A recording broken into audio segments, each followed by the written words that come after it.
the Ravens actually playing football games that matter, even though the injuries seem to have mattered over the weekend. Here to talk all things Orioles baseball. Very, very choppy week of Orioles baseball from Washington to New York. He is Alan McCallum, our longtime Orioles historian and blogger and insider and all that good stuff. Alan, this team is about as Jekyll and Hyde as we would think the beer league softball approach would probably be at this point, right? I don't know how Jekyll and Hyde they are. I mean, honestly, for the last few months, they haven't been a very good team. And that's been fairly consistent, quite unfortunately. They still have a hold of a wild card spot, and they have a lot of work to do to figure out how to keep it. But I don't know if I would say they're as Jekyll and Hyde as you make them out to be. They're a team that hits a lot of home runs, plays good infield defense, and can't pitch in the starting rotation for the most part. I mean, that's sort of their story. And with Tillman out, with no one sure of how long, and Bundy looking like he's about to succumb to the number of innings he hasn't pitched, quite frankly, in the last several years, I don't know that there's a lot of hope in sight for them right now. So it would be very nice if they were more Jekyll and Hyde, because that means they'd be closer to a 500 team over the last little while, but they haven't really been that. See, I would say Jekyll and Hyde in wins and losses because, you know, they seem to come in bunches. The home runs come in bunches, but the state... You take 3 or 4 from arguably the second-best team in baseball and then blow up against the Yankees and the Houston Astros. Well, and lose by a dozen runs some nights. I mean, that's about as Jekyll and Hyde. It's one thing to lose 6-5 one night, win the next night 9-8. It's a whole different thing when you're losing by 10 runs and then throwing shutouts on a Sunday afternoon in the Bronx for no good reason, right? Well, I mean, Gallardo gave up a ton of runs against the Yankees. The Houston Astros beat up on Bundy and Miley. So, I mean, you look at who they're throwing out there on a regular basis, and Miley's got an ERA just under 6. Ubaldo has the highest ERA for starter in baseball, and Gallardo hasn't been much better. So, I mean, is it Jekyll and Hyde for those guys to get lit up? Not really. I mean, it's who they are. I think Gallardo kind of stinks, quite frankly. I mean, it's very clear now why 29 other teams didn't just want to give him $75 million in a 5-year deal, but why no one was chomping at the bit to give him 3 years, right? So, Ness, this comes back to Dan Duquette and his philosophy, and how I've told you it makes no sense that you wait until the last guys that are out there. Well, often it's worked out a couple times with hitters. It worked out with Nelson Cruz. But he traded for Mark Trumbo fairly early. But the 2 pitchers that he's gone out and gotten as the last guy on the market, and Ubaldo and Gallardo, have proven to be that. Guys that no one wanted to put that kind of risk on, lose a draft pick over, because they aren't very good. They're certainly not consistent. And Gallardo hasn't been that guy in the past, but his numbers did trend that way at the end of last season with the Texas Rangers, and I think everyone saw that, and it worried them. It's not so different from Vladimir Guerrero in his last year before he came to the Orioles, how he got off to a great start and then declined dramatically in the second half, and then comes to the Orioles and becomes a single hitter, essentially. Well, we've seen a lot of that. I mean, they took Jim Thome on at the end. They took Sammy Sosa on at the end. I mean, it's kind of an Oriole tradition, quite frankly, over the last 20 years, right? I mean, they even had Eddie Murray and Rafael Palmeiro come back to run around the bases too, right? Meanwhile, he's on the DL right now, so you certainly put that into the equation. But Miguel Gonzalez, pitching for Chicago White Sox, on June 25th, he gave up 8 earned runs to Toronto. And then after that, he ran off a line that sounds like this: 7 1/3, 7 innings, 2 earned runs. 7 innings, no earned runs. 6 innings, 3 earned runs. 6 innings, 3 earned runs. 6 2/3, 2 earned runs. 7 innings, 1 earned run. Faces the Orioles, 6 innings, gives up 3 earned runs, and then he gets hurt going into the second week of August. But I mean, that's a good run line. That's a good ERA and a good stretch of games where the team that he's pitching for has a chance to win. And you look at that. So Dan, in the last 3 years, has gone out, waited till the last guy to try and get a deal and bring them in. And those 2 pitchers have been awful. He lets Wei Shin go without trying to keep him. He lets Miguel Gonzalez go when there's an option to keep him and get him back into shape, which is exactly what happened in Chicago. But he was a $5 million pitcher, so I mean, it was about money to some degree. Right. It's obviously it was about money, because there is literally no other reason that you can think of. He was loved by his teammates. He had been the good soldier at every turn. So in the last, but it's how the Orioles conduct business. It's how they do things. It's how they've always done things, right? So in 2 of the last 3 years, they have brought pitchers in for, I guess, what you consider bargain deals. After not doing much in the market, certainly in 2013 that was the case, and then 2015, and then when they were truly not an independent race in both of those years, traded guys away to try and bring in someone. Jake Arrieta for Scott Feldman, and then last year they traded away Zach Davies for Parra, and all of the cases where even in 2014 when they traded Rodriguez for Miller, and all of those times when they've traded people out of their organization to bring in someone that could quote unquote help them, even in times when it didn't happen. They lost the player that they had in their system, and they made no attempt to retain the player that they got. So what you have then is a loss of both your minor league system and your major league 40-man roster. And then they let go Miguel Gonzalez, and finally put themselves in situations where they sign guys and lose draft picks. So at no point can you look at it and say Dan is doing anything to protect the long-term stability of his organization. Well, he tried to run out on the organization 18 months ago, right? Sure. Well, so, that's a fact. I mean, that's just a fact, right?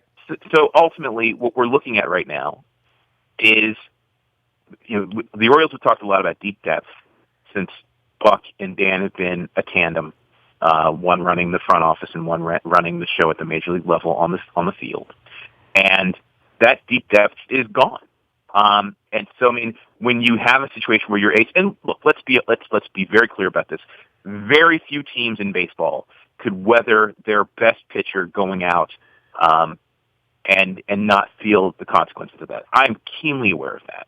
And not to mention the center fielder too. Let's bring him into this too. And their best setup guy in Darren O'Day. Those are big losses.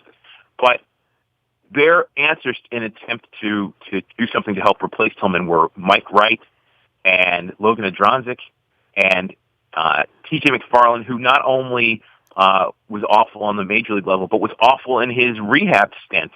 So it wasn't a surprise. I mean, it wasn't. Now enter Tommy Hunter. Let's bring him into this too, right? Tommy was having a decent season and looked good on Sunday coming in. So I mean, it's not. So honestly, he's the best answer that I've seen them bring in so far. We'll see what comes of it. But I mean, when you're talking about that, the Dreesemer, Despaigne, and all of guys who are not big league pitchers, right? I mean, let's just call it what it is. Guys who are really shouldn't be in the big leagues. I mean, only grudgingly were they called up, but other organizations do this and can sort of hide a guy for 10 days or 15 days or find a few spots where he can pitch to a 4.5 ERA and not embarrass you. Most of these guys can't do that. And when you have, and the Orioles did it for periods of the season when you had Gallardo and Ubaldo Jimenez struggling, as well as Tyler Wilson and Mike Wright at various times struggling.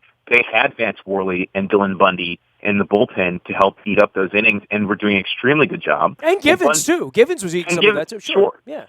I mean, but Bundy's in the rotation now, and Vance Worley, after coming back from the injury, has not been the same pitcher, not by any stretch of the imagination. So, I mean, there's no place to hide anybody right now because a lot of the systems they had in place were failing. That were succeeding earlier on are failing now, and the replacements for those replacements have not done the job as you said, probably not major league pitchers. So, well, you've also moved around Brock and Givens, and as you pointed out, Worley, some other guys who are major league pitchers and look to be in 2016 major league pitchers. But then you start messing with their roles. Brock doesn't look right. Givens certainly didn't look right on Saturday. The whole thing's kind of messed up, but it kind of all gets deodorized when Gausman goes out to Yankee Stadium on Sunday and kind of ends the ugliness of the weekend. And now, here comes the Toronto series that, I don't want to say it's going to define them, but if they get swept, it's going to define them. Well, they're certainly in the midst of the toughest and most important 10-game stretch of the season for them. having just faced the Yankees and coming up against a team that is wrenched first place from them, and then facing this hot young Yankee installment that we haven't seen the likes of probably since 1996.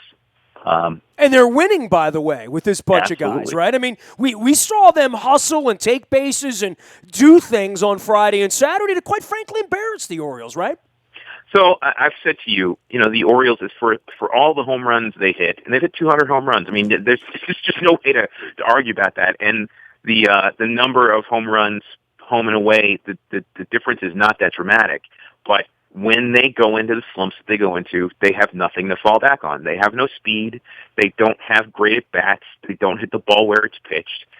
They don't walk. They don't walk. The Blue Jays are a power-hitting team, not so different from the Orioles, except that they walk. They have guys get on base all the time. The Red Sox are just a pure line drive hitting team, which means they're going to have good at-bats. And the Yankees, look, they're young guys, but the league hasn't adjusted to them. They will fall back a little bit at some point. I don't know if it's going to be this year or not, but they're going to go through growing pains. All young teams do, or young players do anyway. But right now, you see that they do have speed. They do have guys that will take walks. But dude, if playing 520 is rock bottom for the Yankees, you ought to be worried about them the next 5 years. Oh, the Red Sox and the Yankees are well. The Blue Jays are about to hit the end of this run because they're about to lose one or two of their key players. And we said that about the Orioles last year, so beware, right? We said the Orioles were going to lose Davis and Wieters, and that era, the Markakis era was gone. It doesn't have to happen that way. That's all I'm saying. That's true.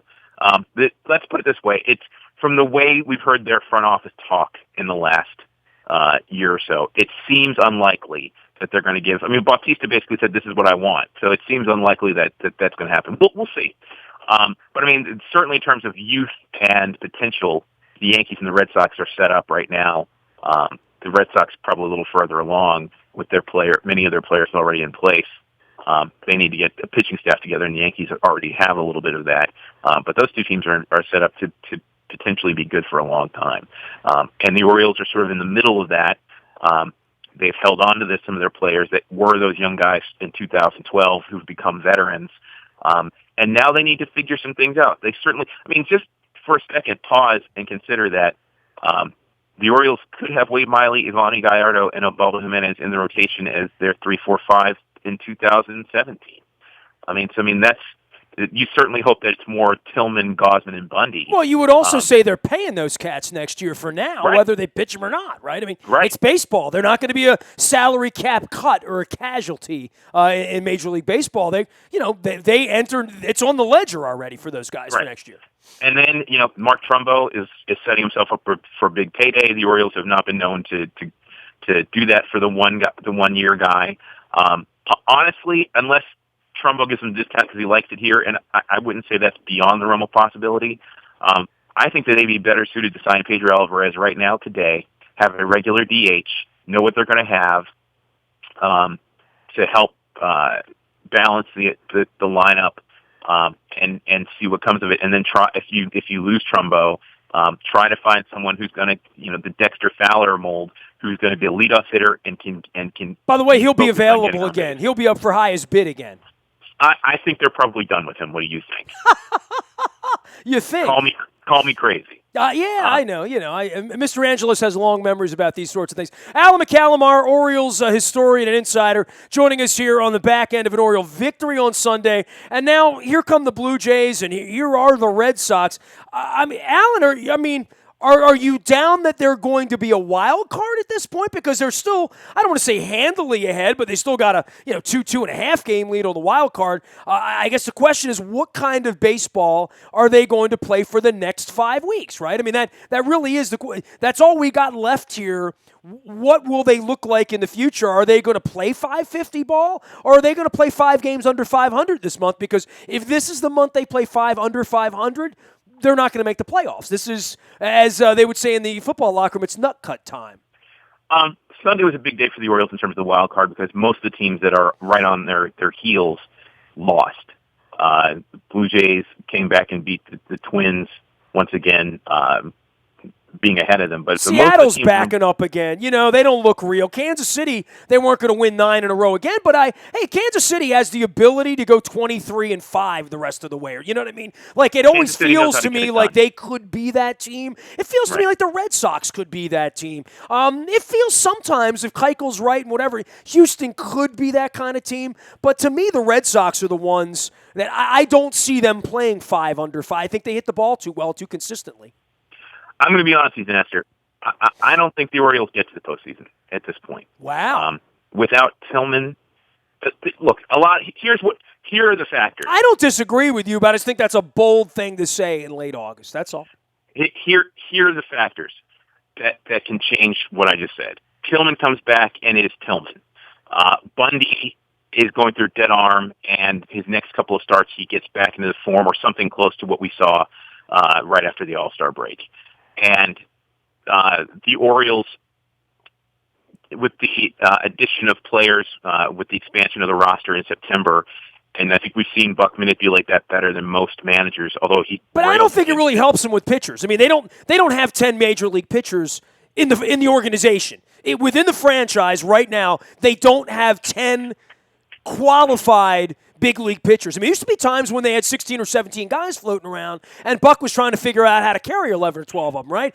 Yeah, but the difference literally, is that you can have all the T.J. McFarlands you want on your 40-man roster. When you bring them in general, they don't look like they're big league pitchers.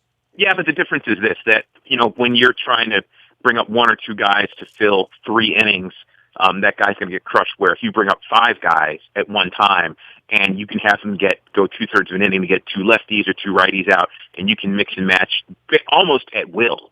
That's how you can hide guys in September and what they can and can't do.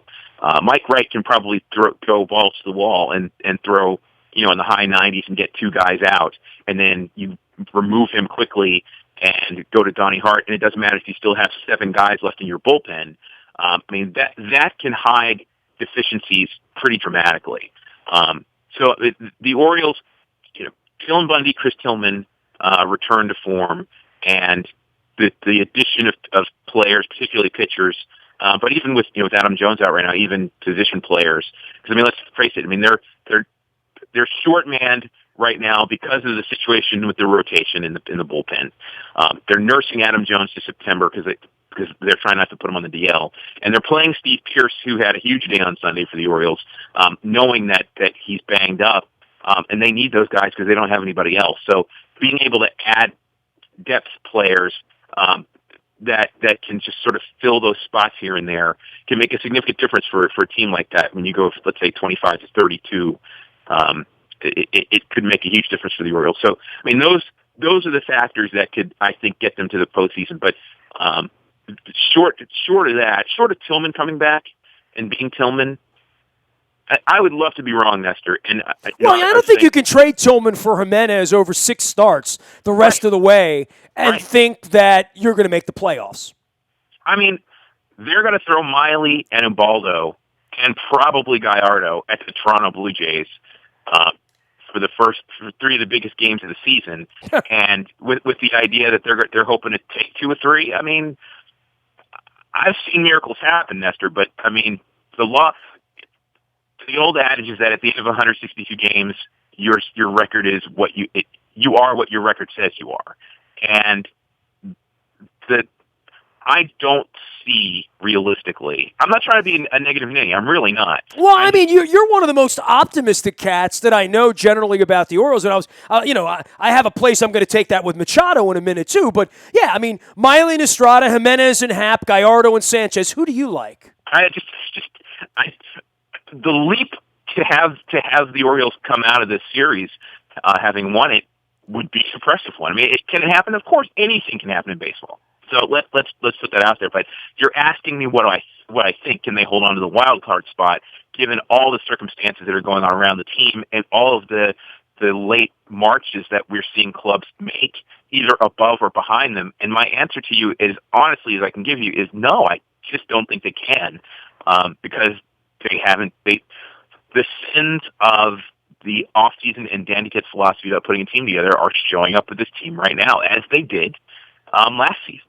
And there are things that ultimately say that at the end of 162 games, to me, that this club is going to be maybe in third place, and a few games over 500, as opposed to that team getting themselves ready for October. Anytime I have these kind of conversations with you, back in the old days when the team never won, you and I would literally fight on and off the air about the old man and his greedy little paws in the middle of this. And then I sit here and hear you now for 2 years blame Duquette as though he really is running the play. I mean, I think it's lost on all of us the impact the old man has when Duquette may have said, well, let's bring Chen in for $90 million. And the old man's like, I'm not giving him $90. We're not going to sign a pitcher for more than $40. Look, I knew Flanagan before he killed himself. By the way, it's been 5 years now. And I know Flanagan would tell me all the time that the old man had these weird sets of rules, things that Dan Duquette's never going to tell the media or even his Masson co-buddies that's going to make the internet. But the old man has sort of a twisted imagination about how these things are supposed to work, and certainly about pitching and about physicals and all from Aaron Seeley straight on through. Even this year with Gallardo going from 3 years to 2 years, I think I don't want to say it's unfair to blame it on Dan Duquette. I mean, far be it for me to defend him for anything, but I also find it very, very difficult to just lay it at his feet and act like he's God, because he's not God, Alan. He's not in any way. He may be one of the least powerful general managers in baseball, just considering whom he works for, how he got the job, and how no one else in the sport wanted the job, which is how he got the job to begin with. I think he's a bit of a company guy. He clearly didn't like it around here. He tried to leave 18 months ago. So, I think it's tough to blame him and say it's on him in the same way you could say, well, Gallardo not getting a guy out's on Gallardo, or Jimenez not being able to throw strikes is on Jimenez. I would agree with all that. I can't lay any of the offseason or any of the decisions made for this organization at the feet of Duquette, because I think deep down Duquette may have said, I don't want Davis for $161 million. Hold that money back in here. Let me sign Chen with that money. Let me do something else with the money. I don't think Duquette really calls the shots, Alan. Okay, so here is my premise. Yes, Peter Angelos is, whether he's in the forefront or hiding in the shadows, is not an ideal owner. I think we all know that. I don't think that he's the devil incarnate the way you do, but I certainly am aware of his presence. Well, I got a black man and a Latino man that have both been banned from the press box there. So, I would say, if that's not evil, it's certainly bordering on the realm of that, Alan.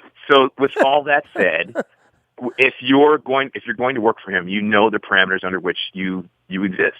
And my statement is simply this: Dan Duquette, whether he's evil or horrible or the worst owner in sports, he's gotten the team to the postseason two of the last since 2012 twice. With a chance to do it again this year. That chance never existed in 13. That chance never existed in 15. And I blame Duquette for making rash decisions about his roster and his farm system in a vain attempt to do something that he didn't do in the offseason in those years. And that those mistakes show up right now in 2016 with the pieces that the Orioles could have that they do not. It is. I don't believe that it's Peter Angelos' philosophy that we're going to go out and get the last guy standing. I think it's Peter Angelos' philosophy that he's going to exert his philosophy into whatever happens with the baseball team, and therefore the people who really run the baseball team can't really be charged with responsibility. I don't know what else there's to say, Andy McPhail went out and got stuff done early to make decisions. And Andy McPhail never spent money, though, Alan. Andy McPhail's whispering in the ear of the old man was, psst, psst, I'll save you $25 million a year, and we'll rebuild this thing a different way, and I'll make you go away, and you'll never be criticized by anyone ever again, because when's the last time Peter Angelos has been criticized by anyone other than me or you? Then I will tell you this: then Andy McPhail was a better general manager than I give him credit for now, because You look at all, and he couldn't get along with the old man, and Flanagan killed himself, and 6 weeks later, McPhail ran out of here without ever giving an explanation about what happened, right? The majority of the infrastructure that has gotten the Orioles to a return to respectability was put in place by Andy McPhail. And no doubt about it. And Dan Duquette, when in 2012, found some pitching, the starting pitching that Andy McPhail was not strong at doing, Chris Tillman notwithstanding, to make the difference. And Duquette has not been able to repeat that feat through the course of years. He brought in Bud Norris, and quite frankly, that's really the last guy I can think of that had any positive effect on the rotation since Duquette's been here. Now, it's again, you're asking me why I blame Duquette, and I blame Duquette for his approach, and that Doug Fister, for example, was out there, and what wouldn't have cost would have cost them less than Gallardo did. And I don't think the Gonzalez $5 million was about Angelos, by the way. That was a Duquette decision, right? Okay, and so you're talking two guys right there, minus Wei-Yin Chen, minus Gallardo, that could in theory be on this team and make the team better. So you're asking me why I blame Duquette. We all know that hovering above the Camden Yards is this cloud called Peter Angelos that is vague enough that nobody can really say exactly how much power he exerts, but it's probably not, from a baseball standpoint, the best way. Despite that, they've had two baseball men, and Andy McPhail and Dan Duquette, who understand the game and have had different approaches for how to build a team and what works. One, without spending money, established the blueprint, the foundation for putting a team back on the map, and put some people in and around the organization that helped that happen. And one has had a very mixed bag of success and failure over the last few years that I think is worthy of criticism, particularly in the last couple, for the decisions that he's made, right down to saying out loud, starting pitching is my number one priority, and letting a guy go for $5 million who could have helped this club. Who won a lot of games for this club over 4 years, yeah. Yeah, I mean, those... You want to blame Peter Angelos for everything, that's fine, but I think that is an inaccurate No, I'm not blaming Peter Angelos. I just can't blame Duquette for everything. That's all I'm saying. I'm saying when Duquette is the target, it's always a soft and moving target for me. I'd love to lay it at Duquette's feet and blame him for, I can blame him for Jimenez, I can blame him for stuff, but I can't really blame him for the totality because I know the interference that is involved in this, and I'm not talking about totality. I'm talking about the makeup of the roster right now and the deficiencies in the players that they're bringing in as veteran players go down. And those guys have Duquette's fingerprints. Well, the farm system as well. I mean, the notion that on July 31st you have no one you could possibly deal to anyone else for anything of substance beyond Wade Miley. So knowing that you're in that situation, why would you be willing to lose draft picks over and over again and not sign guys straight out as free agents? Because you're not going to be here in 2019 to deal with the consequences of that, right? Okay, so if that's the thought process, then that is a man in the general manager's position who is not effectively doing his job. If he just doesn't want to be here, he was forced to stay 18 months ago, Alan. He tried to leave. The old man said, "You cannot leave. This is North Korea. You must stay." I mean, how could anything be normal after that, Alan? Seriously, think about it. There are people that go to work every day in the world who don't like their jobs and don't think they're paid enough and wish they could do other things and can't leave because they have a contract or various other things, who decide every day when they walk through the door to give it and they are diminished when they are treated in that fashion. They are. Because their integrity dictates it that way. Now, I don't know Duquette had this philosophy before 18 months ago, okay? I mean, this was a philosophy that he had, an approach he had before we got to this, before that happened. Well, he was a dumpster dive guy. He was going to be able to run this thing kind of on the cheap, right? And I said it when he first said it, I said it in the middle of it, and I'm saying to you now, the philosophy doesn't make sense because what it does is rob your farm system of players that are close enough to help you. It robs your farm system of the draft picks that will replace them, and if you don't make any attempt to re-sign the guys that you get, and largely it's because the guys they've gotten haven't been any good, except for Andrew Miller, then you are left with nothing. You are below where you started, and that doesn't make any sense. And look, you want to blame that on Peter Angelos? Knock yourself out, but you're wrong. After I get back from Germany, we'll argue about Machado because all weekend long, the Yankees fans, when he's stealing singles, stealing runs from them with the glove, and getting 3 hits, the Yankees fans are like, I can't wait till he starts to play for us, and and I can't laugh at that. I have to say, well, if I were a Yankee fan, I'd be thinking that too, right? The Yankees, if they do not go full George Steinbrenner and they let Cashman do what I think Cashman is capable of doing, this team could be set up to be great for a long time. And that's trouble for all of us. Alan at WNST.net is the way to reach Alan McCallum. E.M. Spencer, when's the band playing again, Alan? What's going on with the band? We're playing again in October. I don't know the exact date. We're playing at an outdoor festival, but we're trying to put it back together right now. All right, we should. It's a rock and roll band. Rock and roll's not an easy business. Neither is baseball at this point, right? Certainly not.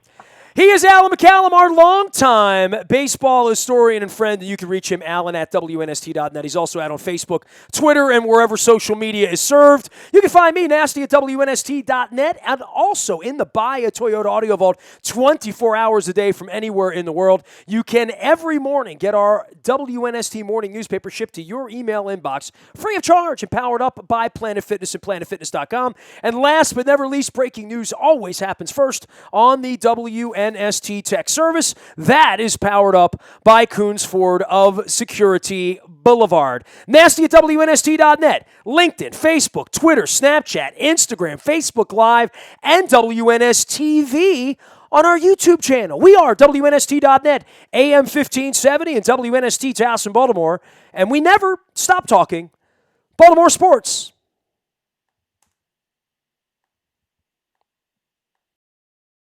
WNST and the always important third preseason football game in the books, and the Detroit Lions out of town, but the Ravens have been left behind with many questions, and I guess Joe Flacco not being one of them, but we often opine about the real cost of preseason football. Luke Jones joins us right now, our WNST insider. You can follow him at Baltimore Luke as well as Luke at WNST.net. The Ravens win on Saturday night in a meaningless game, but the cost